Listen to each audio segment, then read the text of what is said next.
Where is your brains? That's nonsense, because it's a disgrace. The failure's down to you. You're fired. You're fired. You're fired.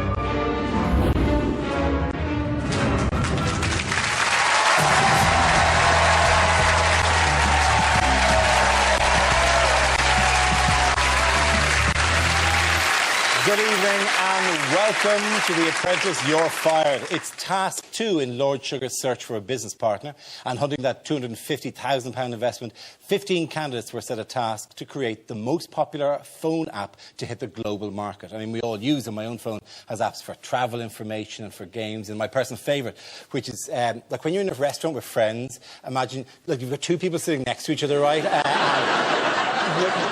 You're me and I'm you, right? As I said, so if I ask you a question, right, like where do you think we are? You know, I'm going to ask my phone right now. I don't think I'm explaining this well. I'll let the inventor explain. I just thought of this. I think it's a brilliant idea. Okay, so imagine if you've got two people sitting next to each other, and you've got okay, how do I say this? Okay, so you're you and I'm me, and I say okay. So if I ask you a question like where do you think we are? And I say, okay, you know what? I'm going to ask my phone where we are right now. Bob, here is my question. Genius. Let's meet this week's panel. CEO of the Carphone Warehouse, Andrew Harrison, Lord Sugar's aide, Karen Brady, and comedian Andy Parsons. Welcome to You're Fired.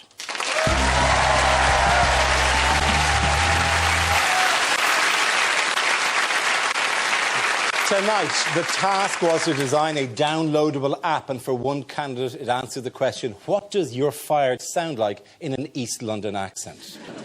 Alex, you don't do anything. It's not a job. It's just going into partnership. If you get lost and think I'm going to sit back and do all the work and all that stuff, you can forget it. Alex, you're fired.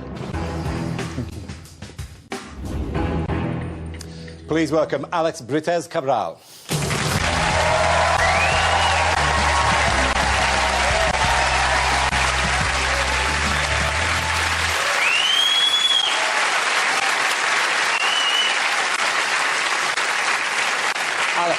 Welcome, hola, ¿qué tal? Pleasure to have you here, a delight. Tell me, what's your reaction to having just seen the programme? Fascinating. Obviously, I remember how it was at the moment it happened, and then seeing it played back, it's a very different feeling. Yes, you were criticised at one stage for holding back, which was surprising, given your fighting talk here. I can't stand people who try and fudge through in the background. You know, this process is designed to play to your skills and strengths, and I'm going to be at the forefront of that. I want to be noticed, I want to use my benefits, and people who just think they're along for the ride in the background, I'd better get off, because I cannot stand that. Yeah. Are you enjoying the irony of those words? Yeah, very much so. Yeah, hands up, wrong tactics. And obviously, they came back to bite, probably. Indeed, they did. Let's compare those words with your performance on the task. Let's make a decision on the project manager. I'll put myself forward. I'll also put myself up for the task. Yeah, I can put myself forward. I have the capability to lead. Guys, very happy to lead you. But I think, from what I've heard, there are people better placed here to lead. He's not a volunteer, is he? Is there anyone that sort of was weak in that team? I made a very valid contribution to this. Lord Sugar, there are participants and there are spectators. Alex, maybe you're biding your time. I've not been a passenger at all. Alex? Yes. So I always forget him. I'll tell you what I'm guilty of, is not showing truly what I can do. Oh, yeah, absolutely, that is absolutely right. Yeah, it is absolutely right. And that can be, you know, your downfall, young man, because... It could be, it could be. He had 2 weeks to shine, and he spent 2 weeks in the shadows. Andrew, you run several mobile phone businesses. What did you think of Alex's performance here? I think it is quite hard to judge because we haven't really seen the true Alex, which is quite a disappointment. And as you say, the tactic was probably wrong because, you know, you really want someone within business to really put themselves forward when you've got a short amount of time. You want someone to be confident and lead from the front and show what they've got. And I don't think we really saw that from Alex. Karen, you were in the boardroom. You're watching him there. Would you tell me about that? Alex, you know my feelings because you heard them in the boardroom, that I think you're right about your tactics. I think in the past when Lord Sugar's been looking for an employee, that may have been a tactic. But actually the stakes are so much higher this time. He's looking for a business partner. And I think the clue in the sort of person that he's looking for is in the prize, really. And that sort of hanging back, hoping a few drop out, and then you can sort of rise to the front didn't work at all. Andy, think he hid himself a bit too much? I'm very grateful you've asked my opinion, Dara, because I am keen to be a participant and not a spectator. And it's interesting because you're an estate agent by trade, by all accounts, and they're not normally regarded as hanging around in the background. I wonder quite how you manage as an estate agent, whether you meet the clients, give them the keys, get them to let themselves in, and you just sit in the car outside going... Is it something you normally do? Are you normally quite shy about these things? No, not at all. I think when I looked at the characters in that group, there were some really big voices, and like I said, some of the noise that was coming out wasn't always too good. So, in a way, yes, slightly biding one's time and seeing what happens. I mean, when you're involved in the task, you don't feel like you're doing any less than the others. There may be the fact that one of them's speaking 100% of the time and you're not, but you don't realise that necessarily at the time. But you're right about this, and this is the key contrast, because maybe you were in the task, but, you know, you're being criticised for not being proactive there. But it was a whole different matter when you're in the boardroom. Yeah, in a way, I've always performed better under more pressure, and I'm not saying I found the tasks in any way boring, but the boardroom environment was just something different altogether, and it just kind of sent something through me. Oh, yeah, listen, we can enjoy you in action in the boardroom. On a task, he disappears. In the boardroom, he comes to life. Yeah. He has something to say. Yeah. You might have saved one pitch, but you saved a small pitch. You didn't get the big pitch, did you? Your contribution is nada.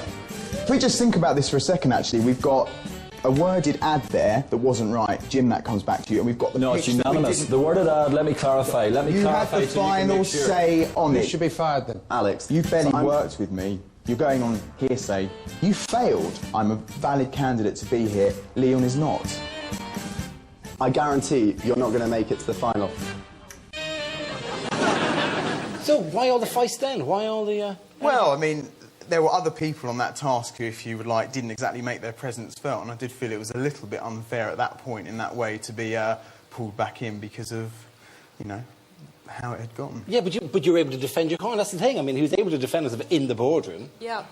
I mean, you can tell the difference in personalities from seeing you on the task where you were just happy to mind your own and stick with sort of quite the menial things, but in the boardroom you were really feisty. And I've always said that you've got to have sort of two strategies, one for the boardroom and one for the tasks. You certainly had one for the boardroom, but you didn't have one for the tasks.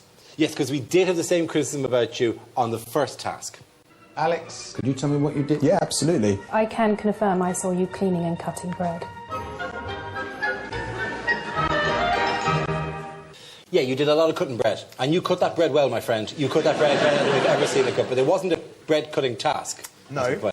No, it wasn't, but we had this chat in the boardroom, and it was a case of front office, back office, and I think someone had to do it, and probably, I think, as I said at the time, a little bit of naivety that I made that person myself. But, nevertheless, we put in a good showing on that task. Somebody has to cut the bread. Yeah, I'm not saying it's the same thing, but... Well, when you cut the bread, you're not doing anything else that gets you noticed. You're not getting your figures on the score. You're not making a really clear contribution that's tangible, that we can... You know, Nick and I, our job is to sort of watch what you do and feed back.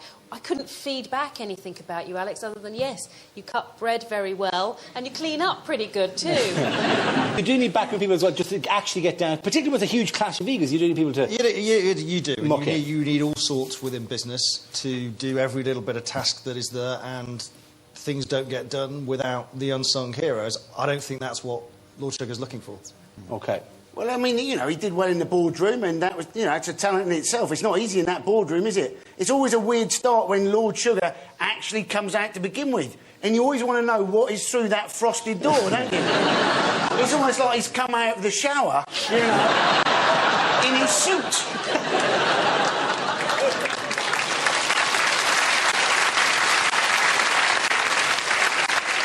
You think he's so busy, he just goes to sleep in the suit, rolls into the shower, freshens it up with a bit of steam, and then...